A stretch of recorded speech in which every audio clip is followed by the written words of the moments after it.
Una sa lahat, no, ako pala si Master Sergeant Leonardo Oriel, Silya number 696714, SR class 58-83. Una sa lahat, nung nag-take ako ng SR 1983, nung papunta kami ng mission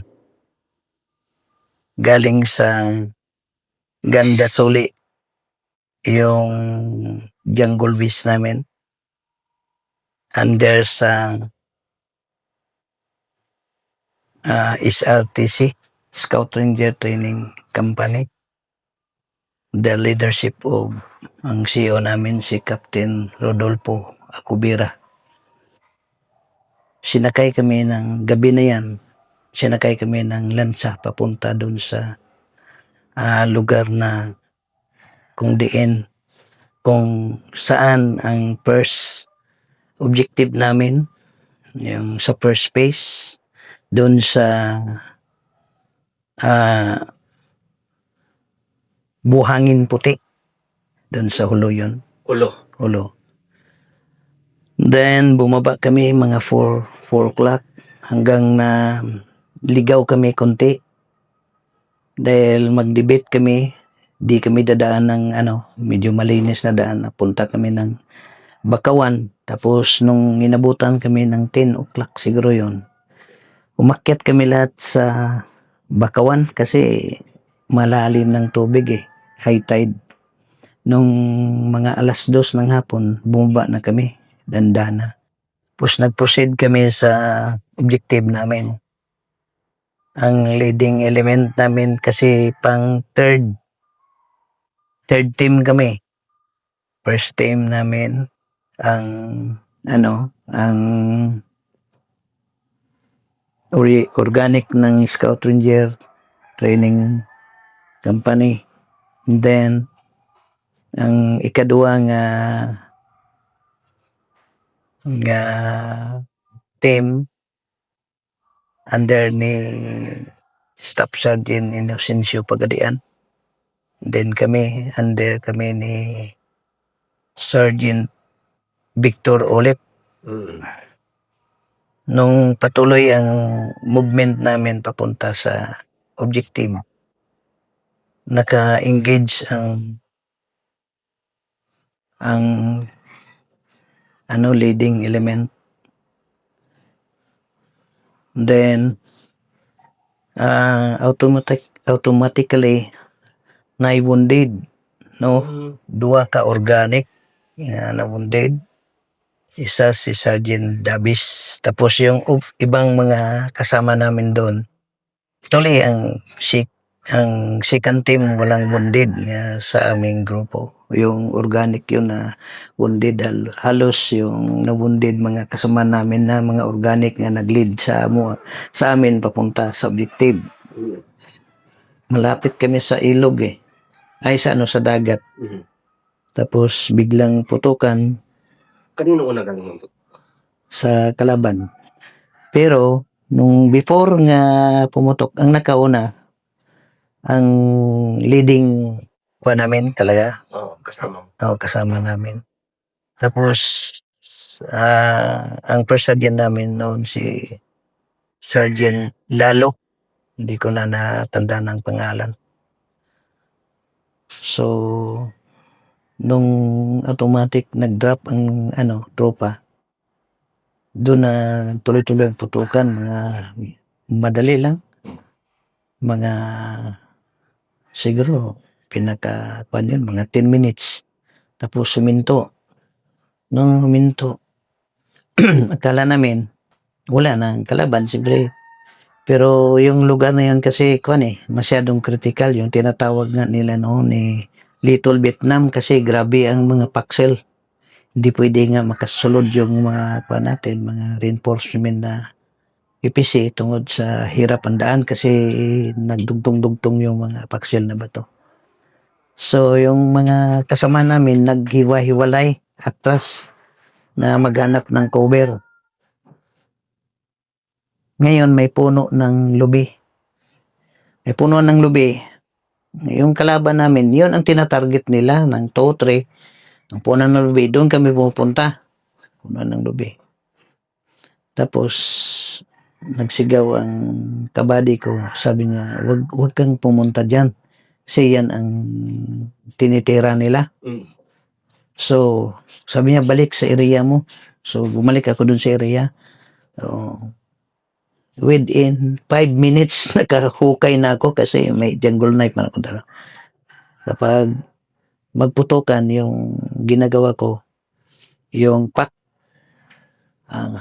kung backpack ko, itabon ko lang sa ulo ko. Kasi parang, mababa yung Posisyon niyo. posisyon. High Nasa ground low ka ground kami, Tapos yung bala ba, determine man nimo kung taas ba o mababa ang tama. Tapos may kasamaan kaming dalawa na nag-igib ng tubig kay pag-halt namin doon.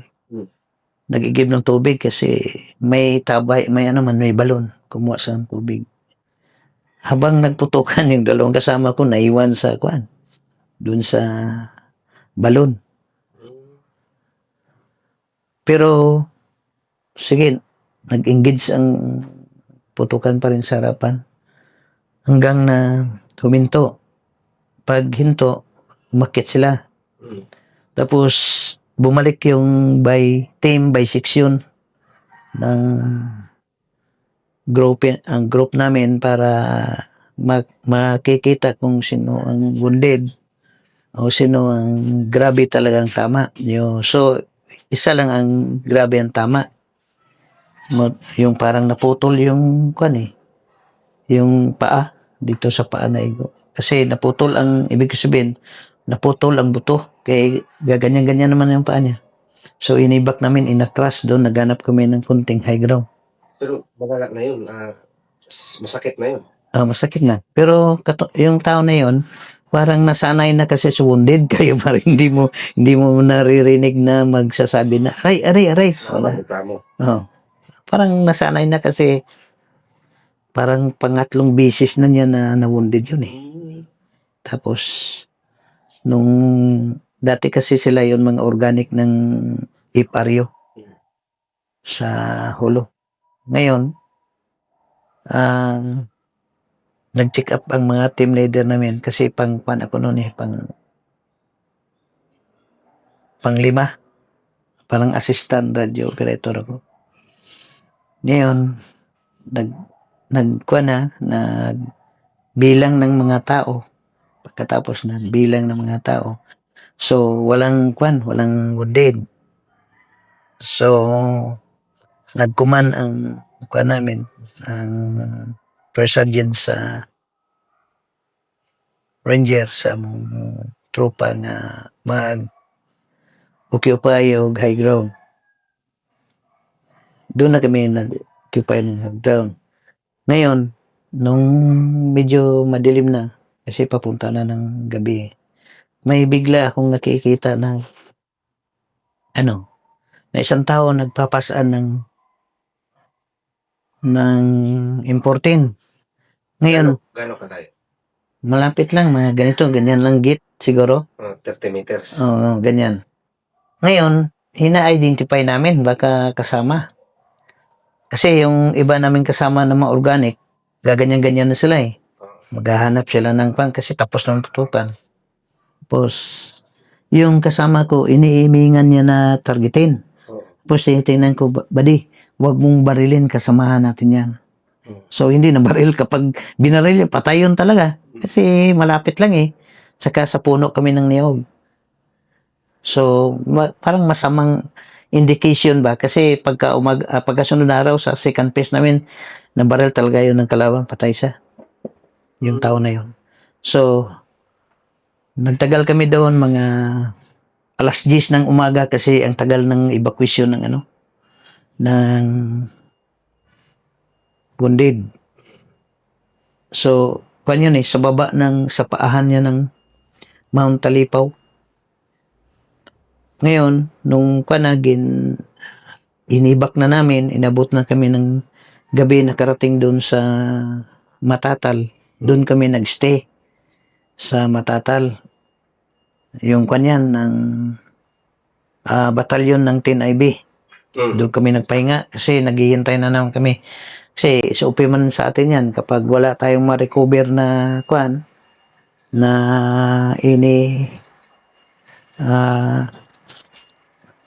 gamit ng kalaban, pwede tayo mag-proceed sa ibang another objective. Pahinga kami ng isang gabi. Pagka umaga, madaling araw, nag-move na naman kami. Papunta kami sa Hill 300 na doon pa rin, sa hulo pa rin. Hill 300. No. Madaling araw, nag-move kami. So, habang nag-move kami, habang malapit na rin kami doon sa paahan ng Hill 300, biglang may pumutok. Kami pinutukan kasi nasa high ground na naman sila. Ngayon, nung nagputok ang kalaban, so nakadrop kami, walang damage. So, ang ginawa namin, nag-skirmisher kami, pa ganyan. Dito at saka na ganyan kasi lineman formation. Ganyan kami, nag-skirmisher sa right. Para ma-occupy na mo ang area nga kung saan galing ang fire para maobserbahan kung saan ang kalaban. So that time, kumakain kami. Habang kumakain, iniiwan namin yung mga pagkain sa naiwanan. Yung sinusundan mo na naiwan ng pagkain, yun ang almusal namin. Doon na kami, kumakain naman kami doon sa... Dahil nagmumove na kami, gapang. Tapos pinuputukan yung planting rice ng 2 o 3 yung namin, yung tropa. Hanggat na, nakaplastar na. Kasi ang nangyari doon, hindi kasi estudyante yung nangunguna. Nauuna yung mga EI. So, ngayon, nung putukan na, kasi yung sinasabi ko sa iyo kanina na yung muntik na baril ng kasama ko, sinisilip niya kung saan nanggaling yung bala. Sinisilip niya ba kay gumaganyan-ganyan man ang dahon ng kape. So tinitingnan niya, di man masyadong klaro, di man makita. Kasi ang tao na yon, mahilig talaga yon sa ang promosyon niya galing corporal hanggang staff sergeant. Karamihan recover ng baril yun ang nakuha niya kasi nung araw maka-recover ka, ma-promote lang ka. Promotion niya. Nung nasilip niya nga na kita na niya nga dapat tirahin na unahan siya dito sa tinamaan. Important. Ngayon, nung tinamaan na, yung mga attitude kasi ng Igorot, kapag may kasama silang na tinamaan, magkwanyan sila, magkaisayan sila. Simpatiya sila. So gusto ng iba i-assault. Hindi man pwede i-assault kasi volume of fire. Tapos gumaganti yung kasama namin sa team ko na si Sergeant Abian ng na 60, siya man ang gunner. So doon kami magkadugtong ng team. So ang nangyari na matagal din kami doon na nakaalis sa area na yun. Namatyan kami ng isa. Hindi, walang damage sa kalaban. Kami lang natamaan. Pero dili, estudyante, organic ang tinamaan. Ngayon, di kami makaakyat kay high ground din. Kung hindi dumating yung APC na reinforcement nga galing sa Matatal 10IB, hindi kami naka-move doon sa area kay lagi kaming tinitira, pick up lang na barilin ka lang. So, ang nangyari, hinihintay namin na dumating ang para makuha ang patay, pagkatapos makamove na naman kami. Move kami, akyat doon na naman, malapit na kami sa L300. Hanggang naka kami doon, nakasecure kami sa L300. Bisan doon, Kahit nandun kami sa L300, ini-snipe kami. Hmm. Oh. Tapos yung kasama kong isa na nagiging EI din namin, but kung yun, class 34, pas si Sergeant Vicariato. Na-snipe, mabuti ang iyang karga lang, mga sardinas at saka biplop, mauto, naigo. Ang tama. Tamaan. So, ngayon, nangyari, sa second phase na namin yan, nangyari, di kami talaga nakarecover, kaya sa matagal ang pa namin, ang ang graduation namin, inabot kami ng almost 8 months kasi hindi kami maka-recover ng baril. Dahil hanggat na magkakandak lang kami ng ambush doon para at least sana maka-recover kami ng baril. Hanggat na na nalipted ang kuha namin doon. Ang test mission doon. Pinabalik kami back to barracks kami kay another na naman, panibago na naman nga namin na area kung saan na naman kami lagay. So, ang nangyari, bumalik na naman kami doon sa Tinaybi. Pagkatapos, gumulo man itong Zamboanga del Norte. Mm.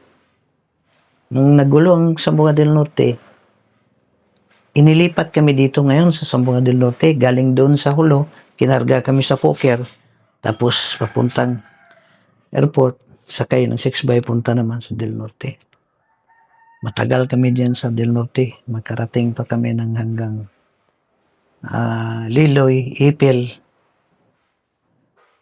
Hanggat na naka-recover kami ng baril diyan sa likod ng Sergio Osmeña dito sa Norte pa rin. So, yun ang tandaan ko lang na mga pangyayari. Yung iba't pa, hindi ko masyado na matandaan dahil medyo matagal na. So, doon na-declare na graduate kami. Kaya doon na-held ang graduation namin sa Cultural Center ng Dipolog. Galing Ulo hanggang diyan sa Dipolog. So, dyan kayo nag-graduate? Diyan kami nag-graduate sa Dipolog. So, matagal yung test mission niyo. Matagal. Matagal talaga. Kasi nag-umpisa ang test mission namin parang more test mission talaga. Sobra pa kay sa FTX namin, combat maneuver. Live man ang Hulo kasi. So, parang test mission na yun. Parang test mission na rin ba? Doon sa umabot kami ng Basilan. Nung galing solo, Basilan. Combat maneuver, Basilan. Ang daming napuntahan sa class namin. Class 58. So,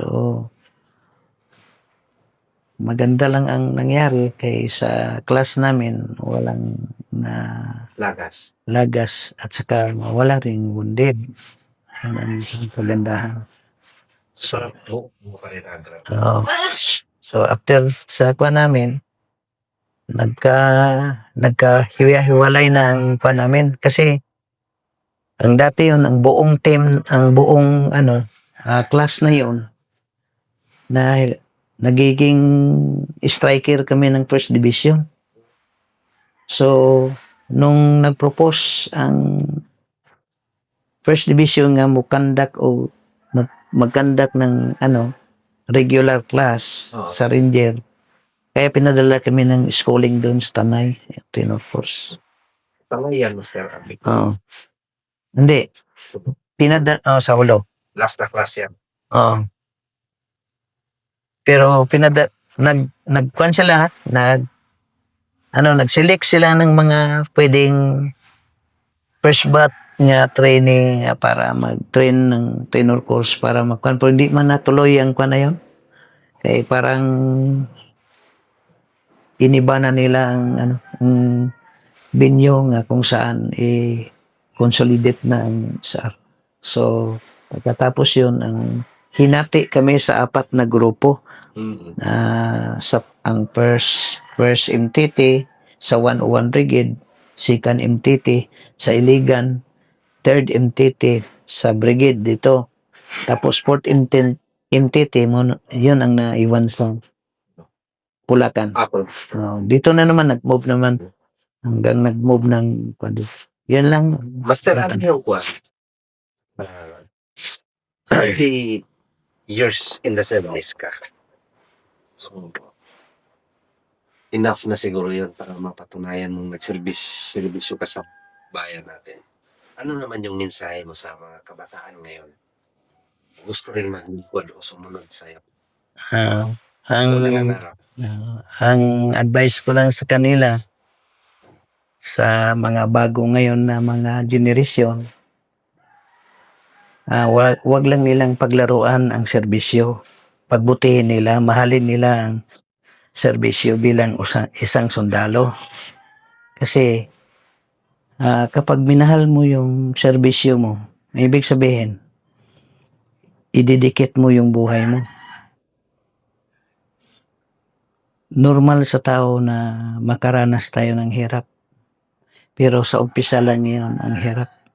Maabot mo ang lahat na mga pangarap mo kapag pag-ingatan mo yung serbisyo mo. Tsaka huwag malimot sa Panginoon. Yan ang yan ang sekreto. Alam ko yung ibang sundalo, alam nila na may Panginoon. Walang tao na hindi makatawag sa Panginoon. Pero ang importante kasi na alam mo ng Panginoon na tinatawag mo. Baka ang mangyari, ikaw lang kakilala sa Panginoon, ang Panginoon di kakilala.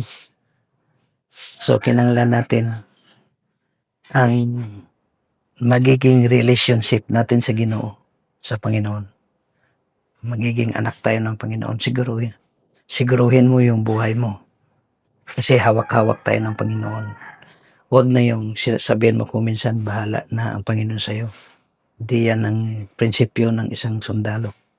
Prinsipyo ng isang sundalo, kailangan na maituwid mo kung ano man ang pangarap mo, makamit mo kasama ang iyong pamilya.